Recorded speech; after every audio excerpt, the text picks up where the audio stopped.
الرحمن الرحيم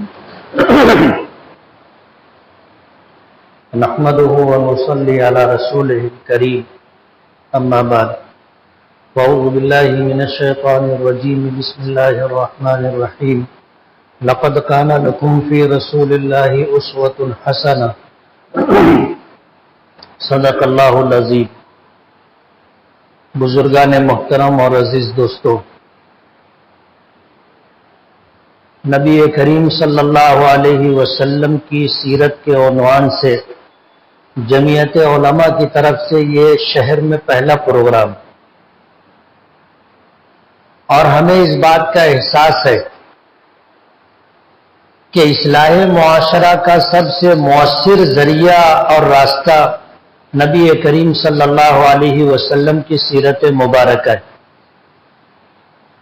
آپ کی سیرت کو بیان کرنا، آپ کی سیرت کو سننا، آپ کی سیرت کو پڑھنا اور آپ کی سیرت کو سمجھنا ایک مسلمان کے لیے وہ راستہ طے کرتا ہے جس راستے پر چل کر کے وہ دنیا اور آخرت دونوں جگہ عزت و سرفرازی، کامیابی و کامرانی پا سکتا ہے۔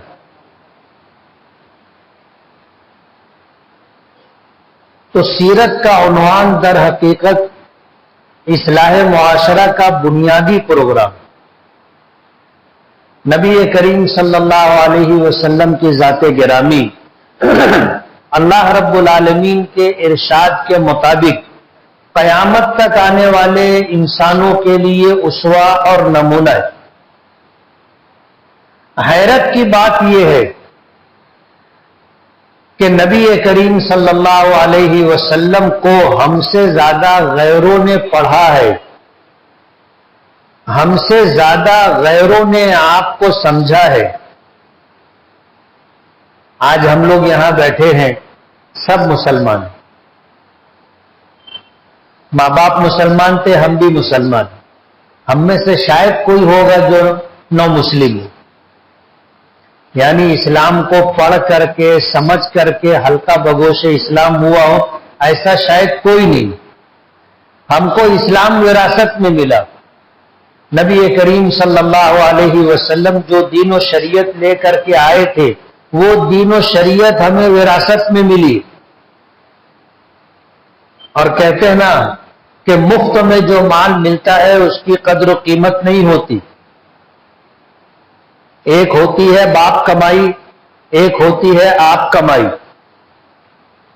باپ کمائی سے جو مال ملتا ہے اس کو خرچ کرنے میں اولاد کو ذرا بھی احساس نہیں ہوتا، اس لیے کہ مفت میں ملا ہے، بغیر کسی محنت اور مشقت کے ملا ہے۔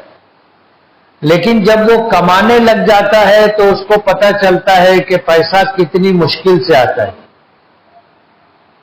کہنے والوں نے کہا ہے کہ سارے عیش تو ہم نے باپ کمائی پر کیے، اب آپ کمائی پر گزارا ہو جائے یہی بڑی بات ہے۔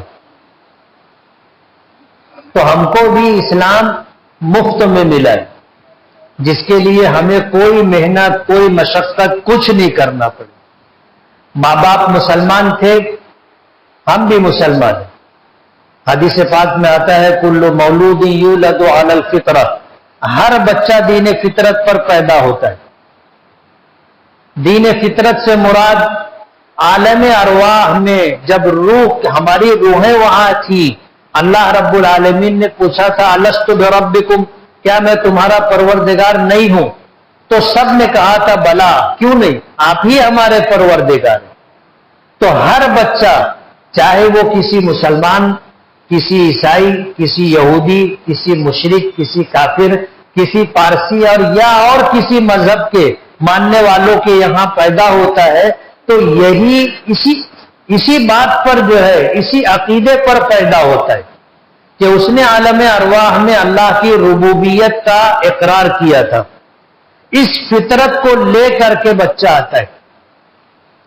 نبی کریم صلی اللہ علیہ وسلم نے فرمایا فَأَبَوَاهُ يُهَوِّدَانِهِ أَوْ يُنَصِّرَانِهِ أَوْ يُمَجِّسَانِهِ أَوْ كَمَا قَالَ عَلَيْهِ الصَّلَاةُ وَالسَّلَامُ، کہ ماں باپ یہودی ہوتے ہیں تو ان کے یہاں بچہ پیدا ہوا اسے یہودی بنا لیتے، عیسائی ہوتے ہیں تو بچے کو عیسائی بنا لیتے ہیں، مجوسی آتش پرست ہوتے ہیں تو بچے کو آتش پرست بنا لیتے ہیں، ہندو کے یہاں بچہ پیدا ہوا تو ہندو ہو جاتا ہے، مسلمان کے یہاں بچہ پیدا ہوا تو مسلمان ہو جاتا ہے۔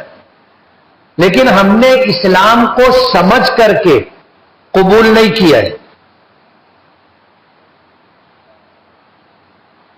اسلام کو سمجھ کر کے ہم نے قبول کیا ہو ایسا نہیں، اسلام ہم کو وراثت میں ملا ہے۔ ماں باپ مسلمان تھے، مسلمان ماں باپ کی گود میں ہم نے پرورش پائی، ماں باپ کو ہم نے جس مذہب پر دیکھا، جس دھرم پر دیکھا، ہم نے اسی مذہب اور دھرم کو اختیار کر لیا۔ اسلام کیا ہے ہم کو نہیں معلوم۔ ابھی اگر میں کسی سے پوچھوں گا کہ چلو بتاؤ اسلام کیا ہے، مسلمان کس کو کہتے ہیں، تو نہیں بتا پائیں گے۔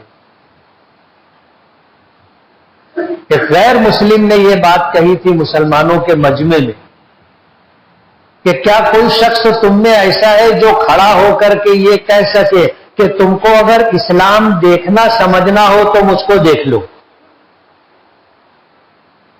پورے مجمع میں کوئی نہیں کھڑا ہوگا۔ یہ چھوٹا مجمع ہے، اس سے بڑا اور 10 گنا اور 100 گنا بڑا مجمع بھی رہے گا، اور اگر کوئی غیر مسلم یہ پوچھے کہ تم میں کوئی شخص ایسا ہے جو کھڑے ہو کر کے کہہ سکے کہ اسلام کو دیکھنا ہے سمجھنا ہے تو مجھ کو دیکھو، ہم میں ہے کوئی ایسا؟ کوئی نہیں ہے۔ یہ ہے مذہب اسلام سے ہمارا تعلق۔ نبی کریم صلی اللہ علیہ وسلم کا کیا مقام و مرتبہ ہے، آپ کی حیثیت کیا ہے، ہم کو نہیں معلوم۔ وجہ اس کی یہ ہے کہ ہم نے اپنے آقا کی، اپنے محبوب نبی کی سیرت کو نہ ہم نے پڑھا، نہ مکمل طریقے سے سنا، اور نہ ہم نے سمجھنے کی کوشش کی۔ ابھی یہ جتنے لوگ ہیں، میرا ایک سوال ہے چھوٹا سا، ہم میں سے کتنے لوگ ہیں جنہوں نے نبی کریم صلی اللہ علیہ وسلم کی سیرت پر لکھی ہوئی کوئی کتاب از اول تا آخر مکمل پڑھی ہو؟ ہاتھ اٹھانا۔ کوئی نہیں ہے، ایک آدمی۔ اگر اس میں سے فیصد نکالیں گے نا تو 1% بھی نہیں، یعنی 99% سے زیادہ ہم میں ایسے لوگ ہیں جنہوں نے سیرت مبارکہ کی کوئی کتاب پڑھی نہیں۔ تو ہم کو کیا معلوم کہ محمد الرسول اللہ صلی اللہ علیہ وسلم کون ہے، کیا ہے، ان کا مقام و مرتبہ کیا ہے، ہم کو نہیں معلوم۔ یہ ہے ناقدری۔ میں آیا تو مولانا کی زبان سے میں نے پیغمبر اسلام حضرت محمد صلی اللہ علیہ وسلم کی اہانت، توہین کے بارے میں کچھ جملے سنے۔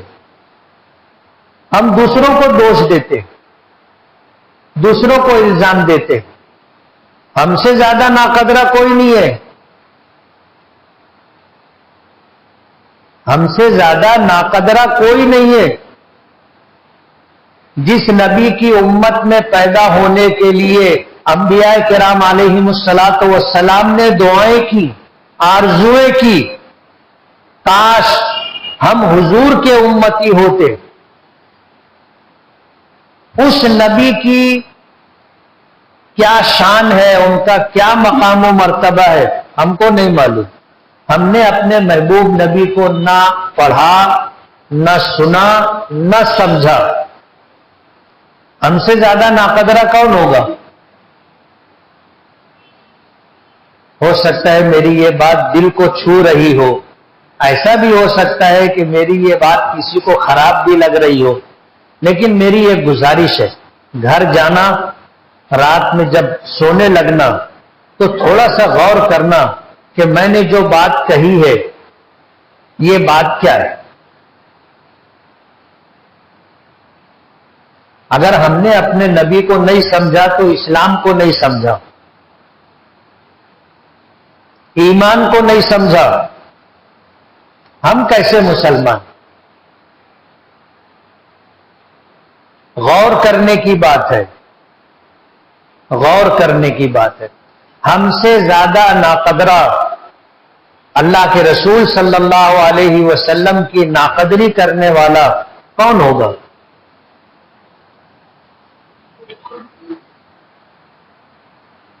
تو سیرت کی کوئی کتاب اتنے مجمع میں ایک آدمی کے علاوہ کسی نے نہیں پڑھی۔ میری یہ بات صحیح ہے یا نہیں؟ آپ میں سے کسی نے ہاتھ نہیں اٹھایا۔ اب میں یہ پوچھنا چاہتا ہوں کہ کیا ہم اپنے نبی کی سیرت کی کوئی کتاب پڑھیں گے؟ مسجد میں بیٹھ کے بات کر رہے ہیں، مسجد میں بیٹھ کر کے ہم لوگ وعدہ کر رہے ہیں کہ ہم اپنے نبی کی سیرت پر مشتمل کوئی کتاب پڑھیں گے نا، ایمانداری سے، اور اس میں ہمارا ہی فائدہ ہے۔ ہمارے پڑھ لینے سے ہمارے نبی کی شان بڑھ جائے گی ایسا کچھ بھی نہیں۔ وہ شان والے نبی ہیں، اللہ نے شان عطا کی ہے، کوئی مانے نہیں مانے، کوئی پڑھے نہ پڑھے، کوئی فرق نہیں پڑتا آپ کی شان میں۔ ہم پڑھیں گے تو ہمارے پڑھنے کی وجہ سے ہمیں فائدہ ہوگا، اللہ کے رسول کو اس سے کوئی فائدہ نہیں ہے۔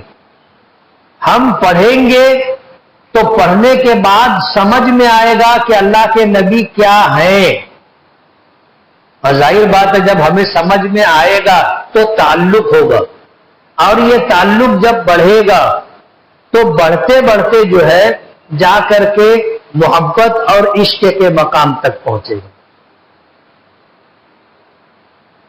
محبت کے 6 درجے ہیں، محبت کے 6 درجے ہیں، چوتھا درجہ ہے محبت کا، باقی اس سے پہلے کے 3 درجے کچھ اور ہیں۔ چوتھا درجہ ہے محبت کا، جس کو محبت کہتے ہیں، 5واں درجہ ہے عشق، 6واں درجہ ہے جنون۔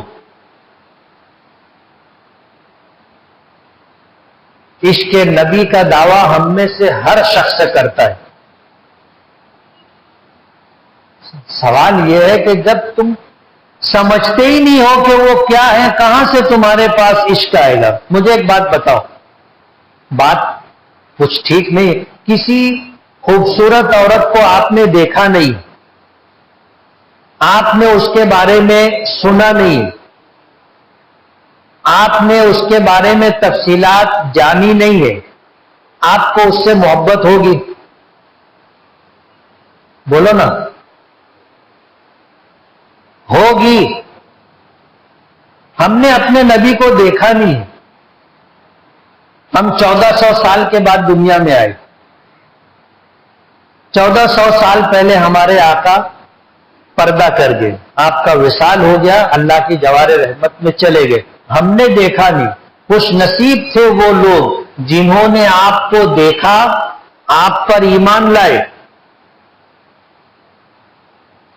آپ کی مجلس میں شریک رہے، اپنے کانوں سے آپ کی آواز سنی، وہ خوش نصیب لوگ۔ ایسے بدنصیب لوگ بھی تھے جنہوں نے نبی کو دیکھا اور مانا نہیں، ایمان نہیں لائے۔ ان سے زیادہ بدنصیب دنیا میں کوئی دوسرا نہیں۔ آج کے جو مشرکین و کافرین ہیں، انہوں نے اللہ کے نبی کو دیکھا نہیں ہے، ایمان نہیں لائے، لیکن دیکھ کر کے نہ ماننا اور نہ ایمان لانا یہ اتنا بڑا جرم ہے کہ آج کے زمانے میں جو مشرکین و کافرین ہیں، جو نہیں مانتے، ان سے زیادہ انہوں نے اللہ کے نبی کو دیکھا تھا، سنا تھا، جانا اور سمجھا تھا، اس کے بعد ایمان نہیں لائے۔ ان سے زیادہ دنیا میں بدنصیب کوئی دوسرا نہیں۔ اور جنہوں نے دیکھا، مانا، ایمان لائے، ان سے زیادہ خوش نصیب کوئی دوسرا نہیں۔ اہل سنت والجماعت کا عقیدہ ہے کہ ہم جیسے کروڑوں انسان مل کر کے اس شخص کے مقام و مرتبے تک نہیں پہنچ سکتے جسے اللہ تعالیٰ نے اپنی ولایت عطا کی. اللہ کا اگر کوئی ولی ہے تو ہم جیسے کروڑوں انسان بھی اس کی برابری نہیں کر سکتے مل کر کے. اور ایسے دنیا بھر کے اولیاء کرام مل کر کے ایک صحابی کے مقام تک نہیں پہنچ سکتے.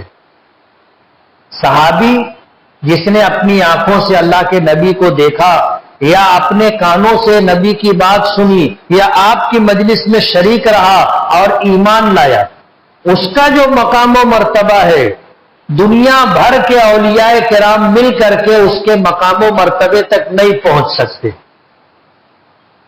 اور سارے صحابہ کرام مل کر کے اللہ کے کسی نبی کی برابری نہیں کر سکتے.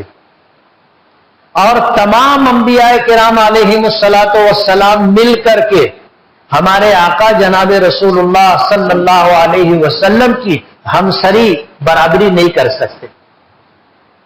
اور ہمارے آقا اور تمام انبیاء کرام علیہم الصلاۃ والسلام مل کر کے خدائی کے مقام تک نہیں پہنچ سکتے.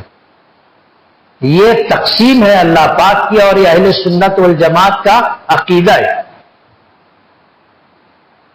تو صحابہ کرام کا بہت بڑا مرتبہ ہے، اس لیے ان سے زیادہ خوش نصیب قیامت تک کوئی نہیں آئے گا. ہم نے اللہ کے نبی کو دیکھا نہیں، 1400 سال کے بعد ہم دنیا میں آئے. اگر ہم نے دیکھا نہیں ہے تو کم سے کم ہم کو پڑھنا چاہیے، سمجھنا چاہیے. ہم آپ کو پڑھیں گے تو ہمارا تعلق ہوگا. آپ کی خوبیاں، آپ کے خصائل، آپ کی صفات عالیہ جب ہمیں معلوم پڑے گی، آپ کے معجزات ہمیں معلوم پڑیں گے تو ہمارا تعلق بنے گا. تعلق بنے گا اور یہی تعلق بڑھے گا آگے تو جا کر کے محبت ہوگی، اور محبت سے آگے جائیں گے تو عشق ہوگا، اور عشق سے آگے جائیں گے تو جنون کے مقام تک پہنچے. بولنے کے لیے سبھی بول سکتے ہیں کہ ہم کو محبت ہے. میں نے مثال دی کہ اگر ایک کسی خوبصورت عورت کو ہم نے دیکھا نہیں، اس کے بارے میں سنا نہیں، اس کو ہم جانتے نہیں، اس سے ہمیں تعلق ہوگا؟ نہیں ہوگا. اور اگر کوئی بولے کہ ہاں تعلق ہے، وہ جھوٹا آدمی غلط بول رہا ہے. اس لیے جمعیت علماء نے یہ طے کیا کہ سیرت النبی صلی اللہ علیہ وسلم کا پروگرام کرنا ہے. آپ کی ولادت باسعادت سے لے کر کے آپ کے دنیا سے تشریف لے جانے تک کے چیدہ واقعات. ہم ظاہر بات ہے گھنٹے آدھے گھنٹے میں ہم حضور کی 63 سالہ زندگی کیسے بیان کر سکتے ہیں؟ ایک آدھ واقعات، کچھ باتیں آپ کے سامنے رکھ سکیں گے بس.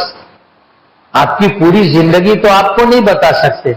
پوری زندگی آپ کو سمجھنے کے لیے سیرت کی کوئی بڑی اچھی کتاب آپ کو شروع سے آخر تک پڑھنی پڑے گی. پڑھیں گے؟ اگر آپ نے پڑھا تو یقین مانیے آپ کی دنیا اور آخرت دونوں بن جائے گی. لیکن دکھ کی بات یہ ہے کہ ایسا وعدہ بہت ساری مجلسوں میں لوگوں نے کیا، جب دوبارہ مجلس میں پوچھا گیا تو ان کے ہاتھ نہیں اٹھے. یعنی انہوں نے جھوٹا وعدہ کیا تھا، وعدہ کر لیا، ہاں بول دیا، لیکن سیرت کو پڑھا نہیں. اس لیے آپ سے گزارش ہے کہ سیرت کی کتاب مکمل شروع سے آخر تک آپ پڑھیے. سیرت کی کتاب خرید کے لائیے، اپنے گھر میں رکھیے، خود بھی پڑھیے، اپنے بچوں کو بھی پڑھوائیے.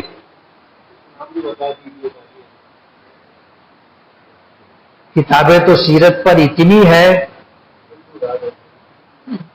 مولانا سے کوئی نام پوچھ لینا، مولانا آپ کو بتائیں گے. آپ کے علم اور آپ کے وقت اور فرصت کے اعتبار سے سیرت کی چھوٹی کتابیں بھی ہیں، بڑی کتابیں بھی ہیں. آپ پڑھیے، روزانہ پڑھنا چاہیے سیرت کی کتاب. قرآن کریم پڑھنا چاہیے، ایک آدھ دو حدیث پڑھنا چاہیے، حضور کی سیرت کی کتاب سے کچھ پڑھنا چاہیے، پڑھنے کا مزاج بنانا چاہیے. ہمارا مزاج بگڑ گیا، ہم پڑھتے نہیں، اور جن کو ہم سمجھتے ہیں کہ یہ پڑھنے والے ہیں وہ بھی نہیں پڑھتے. ایسے حالات ہیں. تو جمعیت علماء نے یہ طے کیا ہے کہ اگر ہم نے اپنے نبی کو پڑھا، سنا، سمجھا تو انشاءاللہ ہماری زندگی میں تبدیلی آئے گی. ہماری زندگی میں تبدیلی آئے گی اور ہم اپنے مسلمان ہونے کا کچھ نہ کچھ حق ادا کر سکیں گے. نیکیوں کی طرف جائیں گے، گناہوں سے، برائیوں سے بچنے کی کوشش کریں گے. یہ کب ہوگا؟ جب ہم اپنے نبی کو پڑھیں گے، سنیں گے اور سمجھیں گے. مجھے عنوان دیا گیا تھا اپنے آقا کی سیرت بیان کرنے کا. نبی کریم صلی اللہ علیہ وسلم ربیع الاول کے مہینے میں پیدا ہوئے تھے. دو باتوں پر اتفاق ہے تمام سیرت نگاروں کا. اللہ کے رسول صلی اللہ علیہ وسلم پیر کے دن صبح صادق کے وقت پیدا ہوئے تھے. مہینہ ربیع الاول کا تھا. اس بات پر تمام سیرت نگاروں کا اتفاق ہے. تاریخ کیا تھی اس میں اختلاف ہے، تاریخ میں اختلاف ہے. آج امت کا ایک بڑا طبقہ 12 ربیع الاول کو مان کر کے آپ کی ولادت باسعادت 12 ربیع الاول کو ہوئی ایسا مانتا ہے. محققین علماء لکھتے ہیں کہ آپ کی ولادت باسعادت 9 ربیع الاول بروز پیر عام الفیل میں ہوئی تھی. حضرت عیسیٰ علیہ الصلوۃ والسلام کو دنیا سے گئے ہوئے 571 سال ہو گئے تھے. ربیع الاول کا مہینہ تھا، پیر کا دن تھا، 9 تاریخ تھی. اور وجہ اس کی یہ ہے کہ اللہ کے رسول صلی اللہ علیہ وسلم جس وقت پیدا ہوئے، یہودی علماء کے علاوہ کسی کو نہیں معلوم تھا کہ اللہ کے رسول صلی اللہ علیہ وسلم کی ولادت باسعادت کب ہوگی، کہاں ہوگی، نہیں معلوم تھا. اس لیے آپ کی ولادت ہوئی تو لوگوں نے لکھا نہیں کہ آپ کس تاریخ کو پیدا ہوئے. جیسے ہمارے ہاں بچہ پیدا ہوتا ہے، ہم لوگ لکھ لیتے ہیں کہ وہ میرا پہلا بیٹا فلاں تاریخ کو، دوسرا بیٹا فلاں تاریخ کو. لیکن دوسروں کو اس سے کوئی، اور زمانہ جاہلیت تھا، لکھنا پڑھنا لوگوں کو نہیں آتا تھا. اس لیے آپ 40 سال کی عمر میں نبی بنیں گے، 13 سال مکہ مکرمہ میں رہیں گے، 10 سال مدینہ منورہ میں رہیں گے، پھر آپ دنیا سے پردہ کر جائیں گے. آپ نبیوں کے سردار ہوں گے، اللہ کے محبوب ہوں گے، کسی کو نہیں معلوم تھا. اس لیے آپ کس تاریخ کو پیدا ہوئے لوگوں نے اس کو بہت لکھ کر کے نہیں رکھا. لیکن آپ دنیا سے کب تشریف لے گئے یہ سب کو معلوم. کیوں؟ آپ اللہ کے نبی ہو چکے تھے. پورا قرآن پاک آپ پر اترا تھا، دین و شریعت اللہ نے آپ کو عطا کیا تھا. آپ جب دنیا سے تشریف لے گئے تو آپ کے ماننے والوں کی تعداد لاکھوں میں تھی،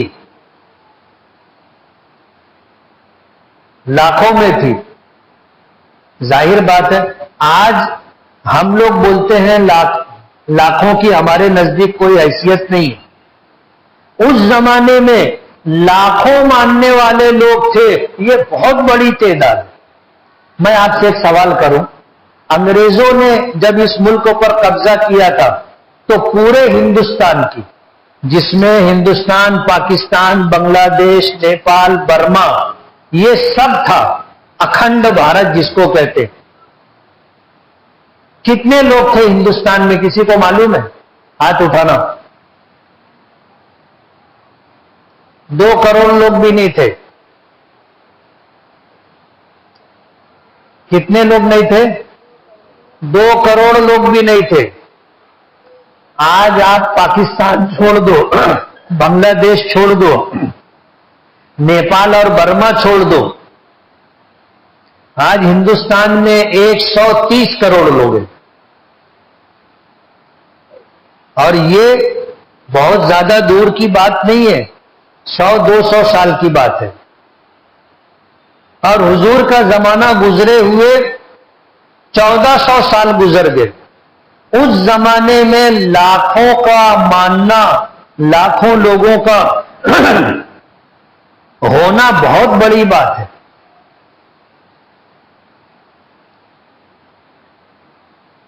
نبی کریم صلی اللہ علیہ وسلم جس وقت تشریف لائے تھے زمانہ جاہلیت تھا، لوگ لکھنا پڑھنا نہیں جانتے تھے، جنگل راج تھا، جس کی لاٹھی اس کی بھینس، کمزوروں کا جینا مشکل تھا، عورتوں کو جانوروں کی طرح رکھا جاتا تھا، خریدا اور بیچا جاتا تھا. باپ کا انتقال ہوتا تھا، ماں کو وراثت کے مال میں شامل کر لیا کرتے تھے. بیٹی پیدا ہوتی تھی اس کو زندہ دفن کر دیتے تھے. بیٹا پیدا ہوتا تھا، غربت کی وجہ سے، معاشی تنگی کی وجہ سے اس کا گلا گھونٹ کر کے اس کو مار ڈالتے تھے کہ ہم کو کھانے کے لیے نہیں ہے، اس کو کہاں سے کھلائیں گے. اور یہ بات قرآن کریم میں ہے، میں اپنی طرف سے نہیں بول رہا ہوں. وَلَا تَقْتُلُوا أَوْلَادَكُمْ خَشْيَةَ إِمْلَاقٍ وَلَا تَقْتُلُوا أَوْلَادَكُمْ مِنْ خَشْيَةِ إِمْلَاقٍ. قرآن کریم میں کہ اپنے بچوں کو محتاجگی، تنگ دستی کے ڈر اور خوف سے قتل مت کرو. لوگ قتل کر دیتے تھے. بیٹی ہوتی تھی اس کو زندہ دفن کر دیتے تھے. جس کے گھر میں جتنی پرانی شراب ہوتی تھی وہ اتنا زیادہ باعزت سمجھا جاتا تھا. معمولی معمولی باتوں پر قبائل کے درمیان جنگ ہوتی تھی تو صدیوں جنگ چلا کرتی تھی. آج لڑے، اب کوئی ایک ہارا کوئی ایک جیتا تو ہارنے والا پھر تیاری میں لگ جاتا تھا. 10 سال 20 سال 30 سال تیاری کرنے کے بعد پھر لڑتے تھے. ایسے حالات تھے. اللہ کے نبی صلی اللہ علیہ وسلم کی تشریف آوری ہوئی. آپ کے دادا عبد المطلب مکے کے سردار تھے. کتابوں میں آتا ہے کہ جس سال ہمارے آقا پیدا ہوئے، آپ کی ولادت باسعادت سے پہلے یمن کے بادشاہ ابرہا نے مکہ مکرمہ پر ہاتھیوں کے ساتھ حملہ کیا تھا. ہاتھیوں کا لشکر لے کے آیا تھا. عربوں نے ہاتھی دیکھے نہیں تھے اور اس نے یہ طے کیا تھا کہ کعبے کی عمارت کو منہدم کر دیں گے اور لوگ یمن کے ایک کعبہ ہم یمن میں بنائیں گے، لوگ حج عمرہ کرنے کے لیے وہاں آیا کریں گے. ہاتھیوں کا لشکر لے کے آیا تھا. اہل مکہ کی طاقت نہیں تھی مقابلے کی. کتابوں میں آتا ہے کہ مکے کے رہنے والوں نے مکہ خالی کر دیا تھا، نکل کر کے جنگلوں، پہاڑوں، ریگستانوں میں چلے گئے تھے. مکہ خالی تھا. وہ تو اللہ نے ابرہا کے لشکر کو روکا تھا کہ وہ مکہ نہیں آ سکا تھا. عبد المطلب آپ کے دادا کے اونٹ مینا کی وادی میں چر رہے تھے. ابرہا کا لشکر آیا، اس کے لشکریوں نے سارے اونٹوں کو پکڑ لیا. چرواہے نے آ کر کے عبد المطلب کو خبر دی کہ اپنے سارے اونٹوں کو آنے والے لشکریوں نے، لشکر کے لوگوں نے پکڑ لیا. عبد المطلب پہنچے. عبد المطلب کی وجاہت، ان کے رکھ رکھاؤ کو دیکھ کر ابرہا مرعوب ہو گیا. اس نے قریب بلایا، اپنے ساتھ تخت پر بٹھایا اور پوچھا کہ کیا بات ہے، بولو. عبد المطلب نے کہا کہ میرے اونٹوں کو آپ کے لشکریوں نے پکڑ لیا ہے، آپ کی فوجیوں نے پکڑ لیا ہے، میں ان اونٹوں کے لیے آیا. تو ابرہا نے کہا کہ میں تو یہ سمجھ رہا تھا کہ آپ بیت اللہ کے بارے میں بات کرنے کے لیے، کعبۃ اللہ کے بارے میں بات کرنے کے لیے آئے ہوں۔ تو عبد المطلب نے کہا تھا انا رب الجمل، میں اونٹوں کا مالک ہوں، میں اونٹوں کے بارے میں بات کر رہا ہوں۔ جو اس گھر کا پروردگار ہے وہ اپنے گھر کی حفاظت کرے گا۔ انا رب الجمل، میں اونٹوں کا مالک ہوں، اپنے اونٹوں کی بات کر رہا ہوں۔ اور جس کعبے کی تم بات کر رہے ہو اس کا مالک ہے، جس کا گھر ہے وہ اپنے گھر کی حفاظت کرے گا۔ اپنے اونٹ لے کر کے آگے۔ کتابوں میں آتا ہے کہ جب ابرہہ کا لشکر بیت اللہ کو منہدم کرنے کے لیے آگے بڑھا تو مینا میں ایک حصہ ہے، ایک وادی ہے جس کو وادی محصر کہتے۔ جب اس کا لشکر اس وادی محصر میں آیا تو اللہ تعالیٰ نے ابابیل پرندوں کو بھیجا جن کے پنجوں میں اور چونچوں میں کنکری تھی۔ انہوں نے آ کر کے وہ کنکریاں چھوڑنی شروع کی۔ وہ کنکری جس کے اوپر گرتی تھی اس کے جسم کو چیر کر کے نیچے نکل جاتی تھی، رائفل کی گولی جیسے ہوتی ہے۔ پورا لشکر تہس نہس ہو گیا۔ خود ابرہہ ایسا زخمی ہوا کہ جب وہ میدان جنگ وادی محصر چھوڑ کر کے یمن کی طرف واپس بھاگا تو یمن نہیں پہنچ سکا، راستے میں ہی مر گیا۔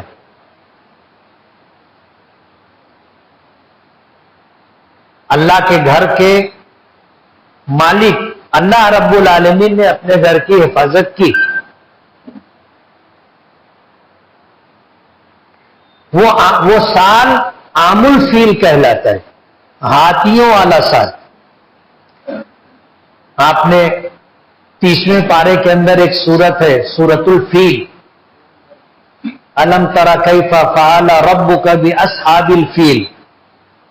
اللہ پاک فرماتے ہیں اپنے محبوب نبی سے کہ کیا آپ نے دیکھا نہیں آپ کے پروردگار نے ہاتھی لے کر آنے والے لوگوں کے ساتھ کیا معاملہ کیا تھا؟ اس کا تذکرہ ہے۔ اس سال نبی کریم صلی اللہ علیہ وسلم کی ولادت باسعادت ہوئی تھی۔ آپ کے دادا عبد المطلب کے بارے میں آتا ہے انہوں نے خواب دیکھا تھا۔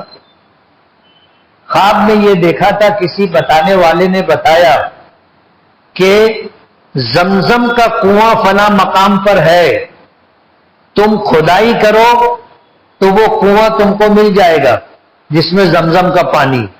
اس زمانے میں وہ ریگستانی علاقہ ہے، پانی نہیں تھا۔ حضرت ابراہیم علیہ الصلوۃ والسلام کے بیٹے حضرت اسماعیل علیہ الصلوۃ والسلام کے پیروں کی رگڑ سے یا جبرائیل کے پیروں کی رگڑ سے جو کنواں ظاہر ہوا تھا،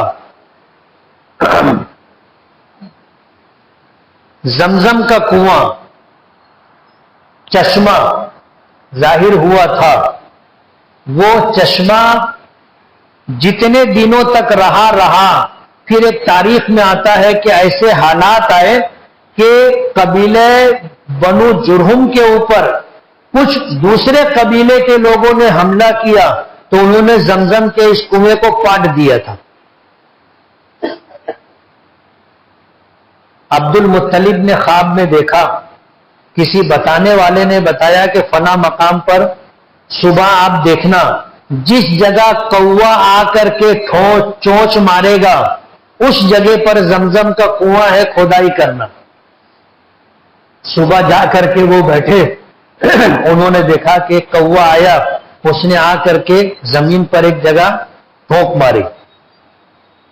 یہ اپنے ایک بیٹے کو لے کر کے کھدائی شروع کی۔ لوگوں سے کہا کہ چلو سب لوگ مل کر کے کھودیں گے، سب نے انکار کر دیا کہ خواب تم نے دیکھا ہے، تم ہی کھودو۔ کسی کو بھروسہ نہیں تھا ان کی بات پر، کسی کو یقین نہیں آیا کہ یہاں پر پانی کا چشمہ ہے، زمزم کا کنواں ہے، کسی کو بھروسہ۔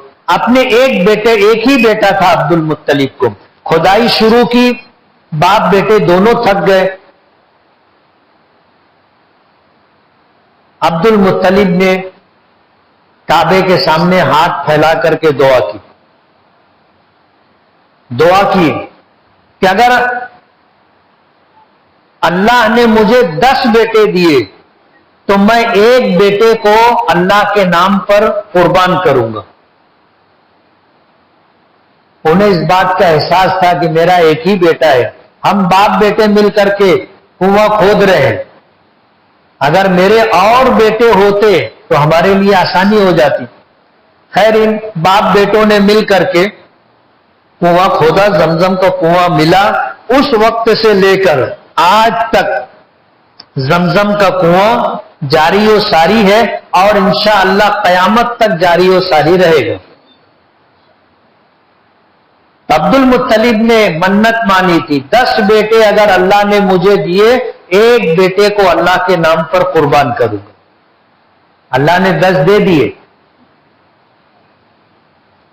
10 بیٹے دے دیے. اب جب 10 بیٹے ہو گئے تو اب ان کو یہ 10 بیٹے ہو گئے تو پھر ان کو جو ہے یہ اپنی منت بار بار یاد آنے لگی. اب یہ ہوا کہ ان 10 بیٹوں میں سے کس کو قربان کیا جائے. سب کے نام تیر پر لکھے اور قرآن اندازی کی. سب کو ہلا ڈلا کر کے ایک بچے کو بلایا کہ ایک تیر نکال. اس نے نکالا تو حضرت عبداللہ کا نام نکلا, حضور کے والد حضرت عبداللہ کا نام نکلا. دوسری مرتبہ قرآن اندازی کی تو حضرت عبداللہ کا نام نکلا. تیسری مرتبہ قرآن اندازی کی تو حضرت عبداللہ کا نام نکلا. اب انہوں نے طے کر لیا کہ عبداللہ کو اللہ کے نام پر قربان کرنا ہے.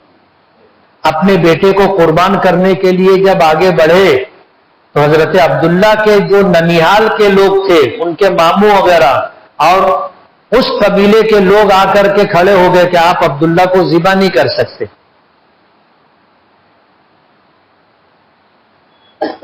اب کیا کریں؟ عبد المطلب نے کہا کہ میں نے منت مانی ہے, میں عبداللہ کو قربان کروں گا. اب یہ رسہ کشی چلتی رہی. حضرت عبداللہ کے ننیحال کے لوگ, ان کے ماموں, ان کے قبیلے کے لوگوں نے مخالفت کی کہ آپ عبداللہ کو نہیں ذبح کر سکتے. اب جب بات زیادہ آگے بڑھی تو یہ طے ہوا کہ اس کا کوئی نہ کوئی حل ڈھونڈنا چاہیے. اب جب حل ڈھونڈنے کے لیے نکلے تو کسی نے کہا کہ فلاں قبیلے میں کاہنہ ہے, ایک عورت ہے کاہنہ عورت, اس سے پوچھتے ہیں وہ کیا بتاتی. حضور پاک صلی اللہ علیہ وسلم کی پیدائش سے ولادت باسعادت سے پہلے جتنے جنات و شیاطین ہیں یہ آسمان پر جاتے تھے اور فرشتوں کے ساتھ گھل مل کر کے رہتے تھے, اور فرشتوں سے کوئی بات سن لیتے تھے تو وہ بات آ کر کے انسانوں میں سے کسی مرد یا کسی عورت کے کان میں بول دیتے تھے. تو وہ مرد یا عورت جو ہوتی تھی وہ کاہن اور کاہنہ کہلاتی تھی کہ آئندہ کیا ہونے والا ہے فرشتوں سے شیاطین سن کے آتے تھے, آ کر کے بتا دیتے تھے. تو وہ آدمی بول دیتا تھا کہ کل طوفان آئے گا. آج کچھ نہیں ہے, وہ بولتا تھا کل طوفان آئے گا. اب اللہ کا فیصلہ ہوتا تھا, فرشتوں کو خبر ہوتی تھی, فرشتوں سے یہ شیاطین سن لیتے تھے, آ کر کسی کو بتا دیتے تھے. تو وہ بولتا تھا کل طوفان آئے گا اور بہت بھاری طوفان آئے گا. اب وہ جب طوفان آتا تھا لوگ بولتے تھے یار اس کی بات تو صحیح ہے. تو لوگ ایسے لوگوں کو ماننے لگ جاتے تھے, ایسے لوگوں کو کاہن کہتے تھے. تو ایک عورت تھی کاہنہ, یہ ہوا کہ اس سے جا کر کے پوچھے. جب جا کر کے اس سے پوچھا کہ مسئلہ ایسا ہے کہ عبد المطلب نے منت مانی تھی کہ 10 بیٹے ہوں گے, ایک بیٹے کو اللہ کے نام پر ذبح کروں گا. 10 ہو گئے, 10 بیٹوں میں قرآن اندازی کی, 3 مرتبہ عبداللہ کا نام نکلا. اس کے ننیحال کے لوگ اس کو ذبح کرنے نہیں دے رہے, کیا کرنا چاہیے؟ تو اس نے کہا کہ ایک کام کرو, ایک چٹھی عبداللہ کے نام کی اور ایک چٹھی پہ 10 اونٹ لکھو اور دونوں چٹھی ڈالو اور چٹھی نکالو، جس کو قرآن اندازی کہتے۔ اگر عبداللہ کا نام نکلے تو اب 10 اونٹ اور بڑھاؤ، ایک چٹھی عبداللہ کے نام کی، دوسری چٹھی 20 اونٹ اور چٹھی اٹھاؤ۔ اگر عبداللہ کا نام نکلے دوسری مرتبہ تو پھر 10 اونٹ بڑھاؤ، 30 اونٹ اور عبداللہ کی چٹھی۔ پھر عبداللہ کا نام نکلے 40 اونٹ اور عبداللہ، پھر عبداللہ کا نام نکلے 50 اونٹ اور عبداللہ، ایسے 60 70 80 10 اونٹ بڑھاتے جاؤ جب تک اونٹوں کی چٹھی نہیں نکلے، 10 اونٹ بڑھاتے رہنا۔ اور جب اونٹوں کی چٹھی نکلے گی تو اتنے اونٹ ذبح کر دینا، منت پوری ہو جائے گی۔ اب چٹھی ڈالی گئی، عبداللہ کا نام نکلا، 10 اونٹ بڑھا دیے، 20 اونٹ۔ پھر عبداللہ کا نام نکلا، پھر تیسری مرتبہ چٹھی ڈالے، 30 اونٹ، پھر عبداللہ کا نام نکلا، ایسے ہوتے ہوتے 100 اونٹ ایک طرف، عبداللہ ایک طرف، 100 اونٹ ہو گئے۔ چٹھی اٹھائے تو 100 اونٹ کی چٹھی نکلی۔ عبد المطلب نے کہا کہ نہیں، دوبارہ چٹھی اٹھاؤ، دوبارہ ہلا ڈلا کر کے چٹھی ڈالے، اٹھائے تو 100 اونٹ کی چٹھی نکلی۔ حضرت عبد المطلب نے کہا کہ نہیں، پھر سے چٹھی نکالو۔ پھر تیسری مرتبہ قرآن اندازی کی گئی تو اونٹوں کی چٹھی نکلی۔ تو یہ 100 اونٹ فدیے کے طور پر ذبح کیے گئے، اور کتابوں میں آتا ہے کہ عبد المطلب اور عبداللہ دونوں نے 100 اونٹ کاٹے تو عبداللہ کی جان بچی۔ اب جب فدیہ دے کر کے واپس آ رہے تھے تو حضرت عبداللہ کی عمر 25 سال کی ہو چکی تھی۔ کتنے سال کی؟ 25 سال کی۔ آ رہے تھے، اس زمانے میں ورقہ ابن نوفل نام کے ایک آدمی تھے جو آسمانی کتابوں کے عالم تھے، آسمانی کتابوں کے عالم۔ حضرت عبداللہ کو آتا ہوا دیکھ کر کے، ان کی بہن تھی، اس نے حضرت عبداللہ سے کہا کہ عبداللہ، تم جو مانگو وہ میں تمہیں دینے کے لیے تیار ہوں، تم ایک رات میرے پاس رک جاؤ۔ اور اس زمانے میں یہ کوئی خراب بات نہیں سمجھی جاتی تھی، زمانہ جاہلیت تھی۔ حضرت عبداللہ نے کہا کہ نہیں، میں یہ کام کبھی نہیں کروں گا، انکار کر دیا، انکار کر کے آ گئے۔ آ جانے کے بعد اب عبد المطلب کے دل میں یہ خیال آیا کہ اب اس بیٹے کی شادی کر دینا چاہیے۔ تو انہوں نے حضرت آمنہ رضی اللہ تعالی عنہا کے والد کے پاس پیغام بھیجا رشتے کے لیے۔ انہوں نے قبول کر لیا کہ اس لیے کہ یہ قبیلے قریش بنو ہاشم کا خاندان تھا اور پورے عرب کے اندر باعزت سمجھا جاتا تھا، رشتہ قبول ہو گیا۔ حضرت عبداللہ کا حضرت آمنہ سے نکاح ہوا۔ نکاح کے بعد 3 دن سسرال میں حضرت عبداللہ رہے۔ اس زمانے میں یہی دستور تھا کہ جب نکاح ہوتا تھا تو 3 دن داماد سسرال میں رہتا تھا، اس کے بعد اپنے گھر جاتا تھا۔ 3 دن حضرت عبداللہ وہاں رہے، اس کے بعد اپنے گھر آئے مکہ مکرمہ، تو یہاں پر 2 مہینہ رہے، اور 2 مہینے کے بعد عبد المطلب نے ملک شام تجارتی قافلے کے ساتھ عبداللہ کو روانہ کیا اور یہ کہا کہ جب ملک شام سے واپس آؤ گے تو مدینہ رک کر کے وہاں سے کھجور خرید کر کے تم مکہ مکرمہ آنا۔ اب عبداللہ 2 مہینہ حضرت آمنہ کے ساتھ رہ کر کے ملک شام چلے گئے، اور ملک شام جانے کے بعد جب ادھر سے واپس ہونے لگے تو واپسی میں جب مدینے کے قریب پہنچے تو طبیعت خراب ہو گئی، اور مدینہ جب پہنچے تو طبیعت زیادہ خراب ہوگی۔ تو حضرت عبداللہ کی ننیال بھی مدینے کی تھی، تو وہ اپنے ننیال میں رک گئے، 1 مہینہ بیمار رہے اور اس کے بعد ان کا وہاں انتقال ہو گیا۔ اپنے ننیال میں کسی کے گھر میں ان کی تدفین ہوئی۔ یہ قافلہ جو ساتھ میں تھا یہ واپس مکہ مکرمہ آ گیا، اور مکہ مکرمہ آ کر کے اس نے جو ہے خبر دے دی کہ حضرت عبداللہ بیمار ہو گئے تھے، وہ مدینے میں رک گئے۔ تو عبد المطلب نے اپنے بڑے بیٹے حارث کو، جن کے ساتھ مل کر کے زمزم کا کنواں ڈھونڈا تھا، کھود کر کے نکالا تھا، ان کو مدینہ بھیجا عبداللہ کو لینے کے لیے۔ جب یہ مدینہ پہنچے تو معلوم پڑا کہ عبداللہ کی طبیعت خراب تھی، اور خرابی کے بعد کچھ دن بیمار رہے اور ان کا انتقال ہو گیا، اور یہاں پر ان کی تدفین ہوئی۔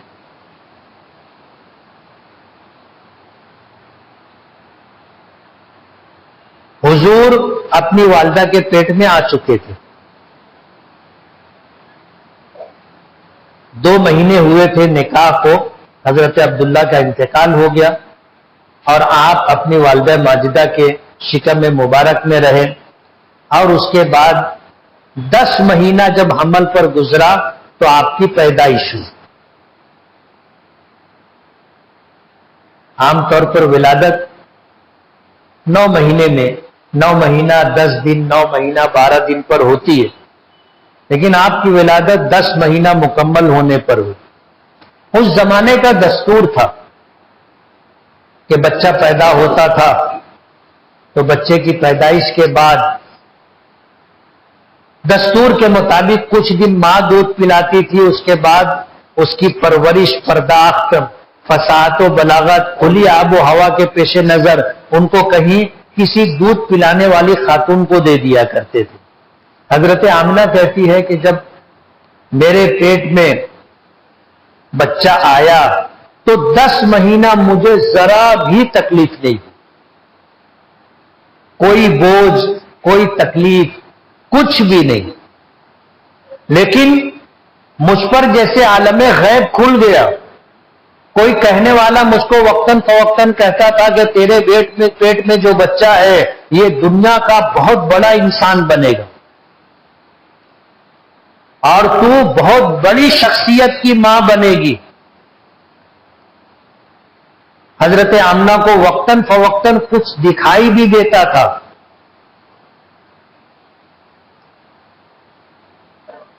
اور جب ولادت کا دن قریب آیا تو حضرت آمنہ کہتی ہیں کہ کچھ خواتین آئی میرے پاس۔ ایک ان میں حضرت آسیہ تھی جو فرعون کی بیوی تھی، ایک حضرت مریم تھی جو حضرت عیسیٰ کی والدہ تھی، اور کچھ جنت کی حوریں تھی۔ انہوں نے آ کر کے مجھ کو بشارت اور خوشخبری دی، اور جب بچے کی ولادت ہوئی تو 2 خاتون تھی وہاں پر، ایک حضرت عبد الرحمن ابن عوف کی والدہ تھی اور ایک اور خاتون تھی۔ حضرت عبد الرحمن ابن عوف کی والدہ کا نام شفا تھا۔ بچے کی ولادت ہوئی تو وہ فرماتی ہیں کہ جب بچہ دنیا میں آیا، میرے ہاتھوں میں آیا، تو اس نے زمین پر ہاتھ رکھ دیے، جیسے ہم لوگ سجدے میں جانے لگتے ہیں تو ہاتھ رکھتے ہیں، ایسے ہاتھ رکھ دیے، اور اس کی زبان سے یہ الفاظ نکلے، اللہ اکبر و کبیرہ والحمد للہ کثیرہ وسبحان اللہ بکرۃ و اصیلا۔ حیران ہو گئی۔ وہ کہتی ہیں کہ بچے نے یہ بات کہی تھی، لیکن بچے کا منہ زمین کی طرف تھا۔ یہ آواز کس کی تھی؟ ہم تو وہاں نہیں تھے، لیکن یہ آواز حضرت شفا نے سنی اور انہوں نے یہ بات بتائی۔ حضرت آمنہ کہتی ہے کہ جب بچے کی ولادت ہوئی تو ایک نور سا اٹھا، اور اس نور میں میں نے دیکھا کہ کسرا کے محل کے 14 کنگورے ٹوٹ کر گر گئے۔ مجھے کسرا کا محل دکھایا گیا، شام کا علاقہ دکھایا گیا، جہاں جہاں تک اللہ کے رسول کی زندگی میں اسلام پہنچے گا وہ پورا علاقہ بتایا گیا۔ عجیب و غریب واقعات پیش آئے۔ کسرا کے محل میں زلزلہ آیا، 14 کنگورے ٹوٹ کر گر گئے۔ دریائے ساوا خشک ہو گیا، آتش کدہ فارس کے اندر لوگ آگ کی پوجا کرتے تھے، 1000 سال سے جو آگ مسلسل جل رہی تھی، حضور کی ولادت ہوئی وہ آگ بجھ گئی۔ عجیب و غریب محیر العقول واقعات دنیا میں پیش آئے۔ عرب کے دستور کے مطابق کچھ دن حضرت آمنہ نے آپ کو دودھ پلایا، اس کے بعد آپ کے چچا عبد العزا جن کی کنیت ابو لہب تھی، ان کی باندی تھی سویبہ، اس نے حضور کو دودھ پلایا، اور پھر مختلف قبائل کی عورتیں مکہ آتی تھیں اور بچوں کو دودھ پلانے کے لیے لے کر کے جاتی تھی۔ مکے والوں کا دستور تھا، وہ اپنے بچوں کو دے دیتے تھے تاکہ کھلی آب و ہوا میں ان کی پرورش ہو، اور قبیلے کی جو زبان ہوتی تھی وہ بڑی فصیح و بلیغ ہوتی تھی، تو بچے کے اندر فصاحت و بلاغت آ جائے، بچے کی تندرستی بھی اچھی رہے، اس کی تربیت بھی ہو جائے، اور بات کرنے کا ڈھنگ اور سلیقہ بھی آ جائے۔ بچوں کو اس طرح دے دیا کرتے تھے۔ تو قبیلے بنو سعد کی کچھ خواتین آئیں مکہ مکرمہ آ کر کے، انہوں نے بچوں کو تلاش کرنا شروع کیا۔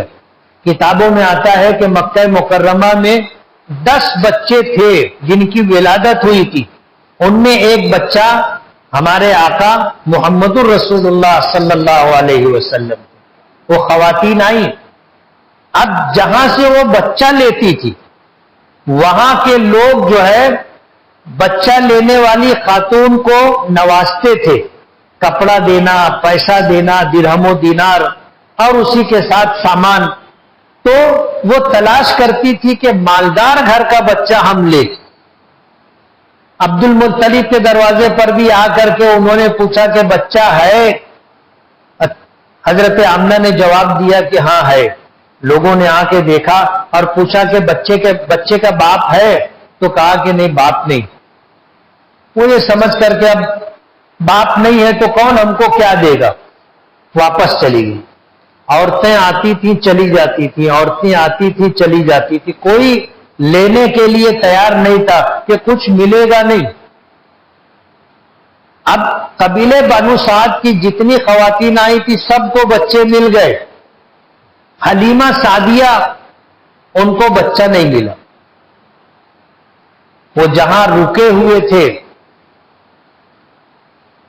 ساتھ میں آنے والی جتنی خواتین تھی سب کی گود میں بچہ تھا۔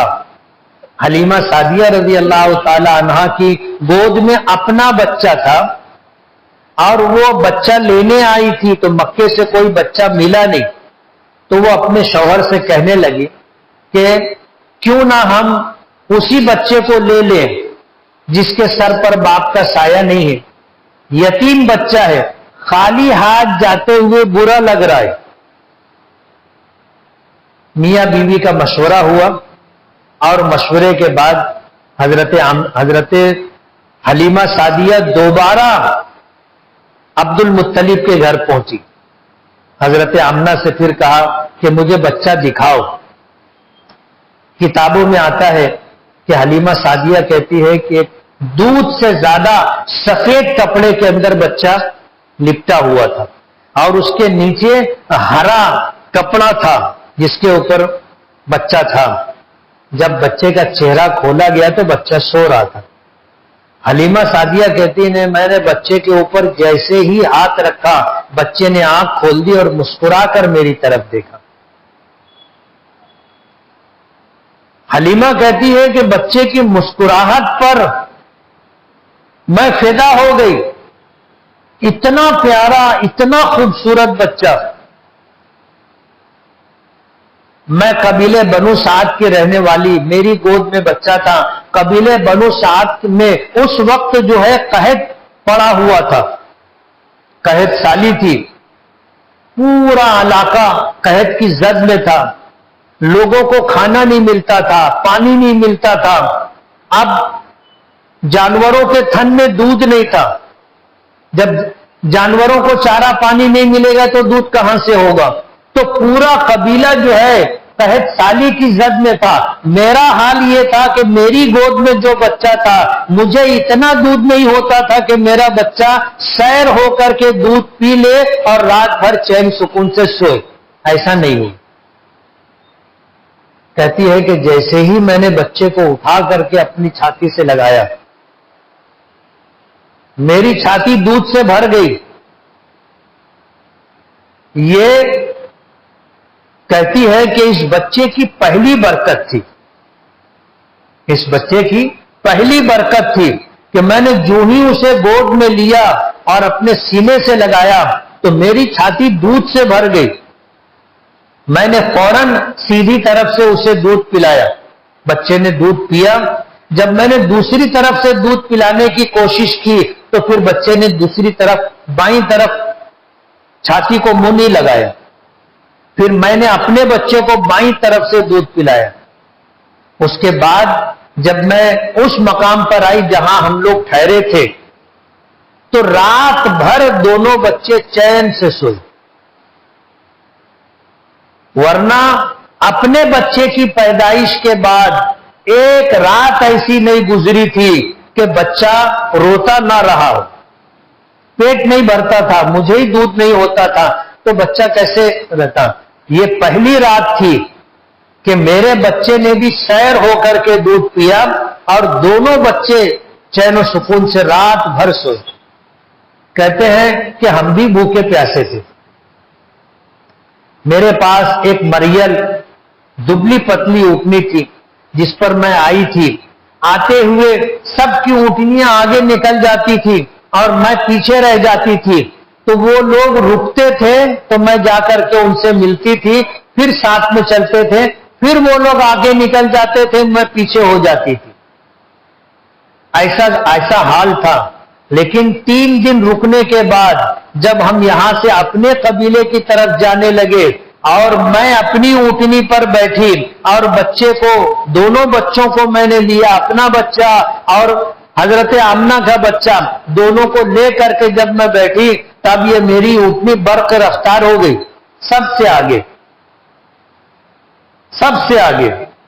یہ اونٹنی جس کو دودھ نہیں ہوتا تھا بتاتی ہے کہ جب ہم نے اونٹنی کو دیکھا کہ تھوڑا بہت دودھ نکلے تو اتنا دودھ نکلا کہ ہم میاں بیوی بھی سیر ہو کر کے دودھ پی کر کے ہم نے آرام کیا. یہ ہمارے آقا کی برکت تھی. لوگ پوچھنے لگے کہ حلیمہ یہ اونٹنی وہی ہے جس پر تو آئی تھی یا اونٹنی بدل گئی؟ تو کہنے لگی کہ تو وہی اونٹنی ہے. اس کا منہ دیکھو, اس کا کان دیکھو, اس کی دم دیکھو, اس کا رنگ دیکھو, یہ تو وہی اونٹنی ہے. بولے اب تیری اونٹنی سب سے آگے چل رہی ہے تو آگے چلے گی نا. ظاہر بات ہے اب نبیوں کے سردار اس پر ہے. حلیمہ سعدیہ کی اونٹنی سب سے آگے. جب اپنے قبیلے میں پہنچی ہیں تو وہاں پہنچنے کے بعد آپ کے جانے کی وجہ سے پورے قبیلے کی قحط سالی ختم ہو گئی. لیکن سب سے زیادہ خیر و برکت حلیمہ کے گھر میں تھی. ان کی بکریاں جہاں چرنے جاتی تھی جب شام کو آتی تھی سب کا تھن دودھ سے بھرا ہوتا تھا. قبیلے کے لوگ کہتے تھے اپنے چرواہوں سے کہ حلیمہ کی بکریاں جہاں چرتی ہیں وہیں پر تم اپنی بکریاں چرایا کرو. لیکن ان کو کیا معلوم تھا کہ وہ گوہر نایاب جس کو یتیم سمجھ کر کے چھوڑ کر کے آ گئے تھے یہ اس کی خیر و برکت ہے.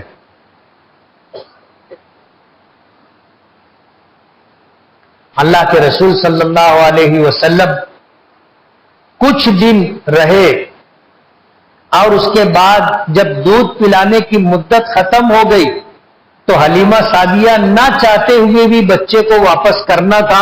واپس کرنے کے لیے مکہ مکرمہ آئی. لیکن مکے میں ان دنوں وبائی بیماری پھیلی ہوئی تھی تو حضرت آمنہ اور عبد المطلب نے کہا کہ بچے کو تم لے جاؤ, ابھی یہاں چھوڑو مت, لے کر کے جاؤ.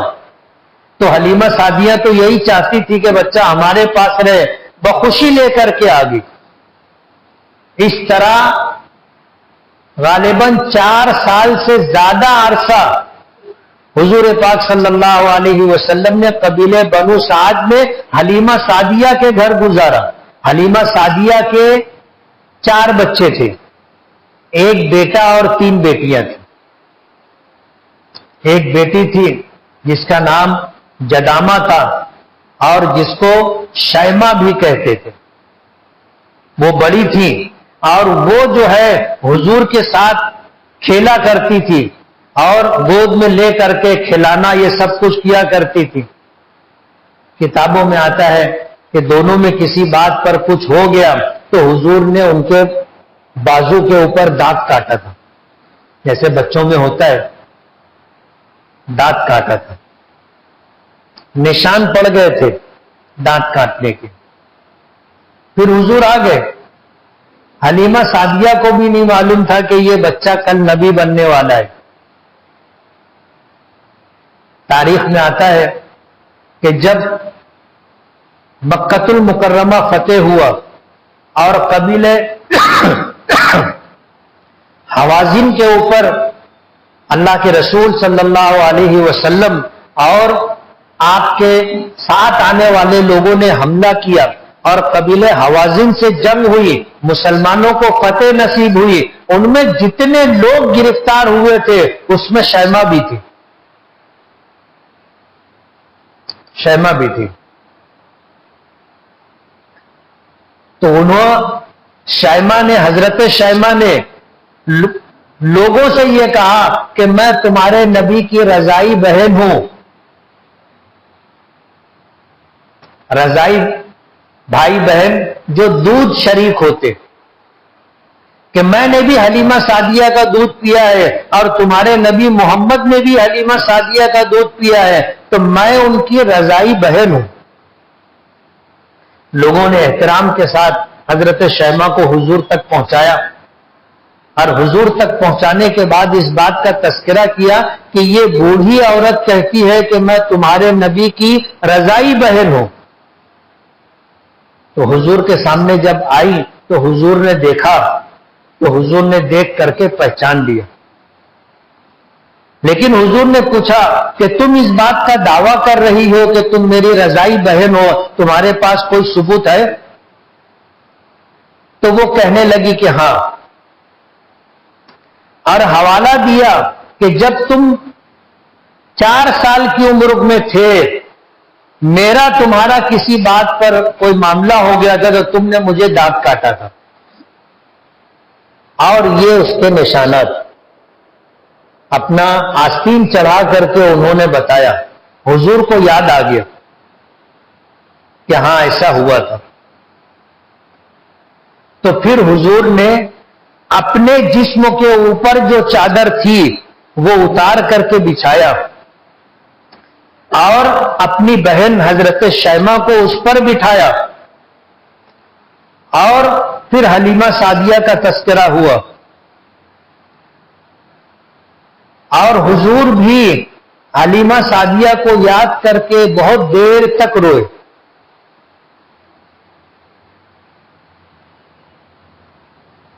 اور پھر اپنی بہن کو حضور نے آزادی دی. میں تفصیل میں نہیں جانا چاہتا. پورے قبیلے کو آزادی دی، جتنے گرفتار ہوئے تھے سب کو آزادی دی. اور حضرت شیمہ کو آپ اس وقت جو دے سکتے تھے آپ نے اپنی بہن کو وہ دیا.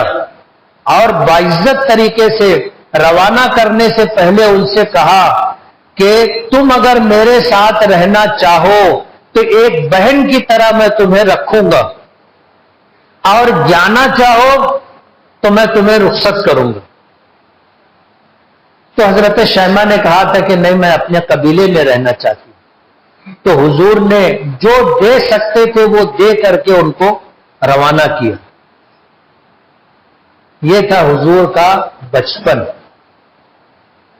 آپ کی ولادت باسعادت. مجھے جو بات کہنی ہے کہ آپ کا وجود کتنا بابرکت تھا. حلیمہ سعدیہ کے اس واقعے سے آپ اندازہ کر سکتے ہو. آج جس کے دل میں اللہ کے رسول صلی اللہ علیہ وسلم کی سچی محبت ہوگی اور جو حضور کے طور طریقے پر زندگی گزارے گا اس کے ساتھ بھی خیر و برکت کا معاملہ ہوگا۔ آج ہماری پریشانیوں کا سبب یہ ہے کہ ہم نے اپنے نبی کو، نبی کے طور طریقے کو چھوڑ دیا ہے۔ ہم غیروں کی نقالی کرتے، ہمیں دوسروں کی تہذیب، مغربی تہذیب پسند ہے۔ مغربی تہذیب، وہ داڑھی نہیں رکھتے، ہم کو بھی داڑھی نہ رکھنا اچھا لگتا ہے۔ وہ غیر شرعی لباس پہنتے، ہم کو غیر شرعی لباس اچھا لگتا ہے۔ وہ عجیب عجیب طریقے کا سر پر بال رکھتے، ہم کو وہ اچھا لگتا ہے۔ غیروں کا طور طریقہ، مغربی تہذیب، مغربی کلچر ہم کو اچھا لگتا ہے۔ علامہ اقبال نے کہا تھا، پیغام یہ دیتا ہے ہر روز کا سورج، پیغام یہ دیتا ہے ہر روز کا سورج، مغرب کی طرف جاؤ گے تو ڈوب جاؤ گے۔ آج ہم لوگ سب مغرب کی طرف، تو ڈوبنا تو ہمارا مقدر ہے۔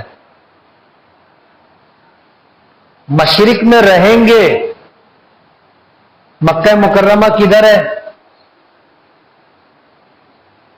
بولو نا۔ ظاہر بات ہے ہم لوگ مغرب کی طرف منہ کر کے نماز پڑھتے ہیں، لیکن ہم لوگ اس سے آگے نکل گئے نا، مکے اور کعبے کو پیچھے چھوڑ کر کے اور آگے نکل گئے۔ تو پیغام یہ دیتا ہے ہر روز کا سورج، مغرب کی طرف جاؤ گے تو بولو نا زور سے، ڈوب جاؤ گے۔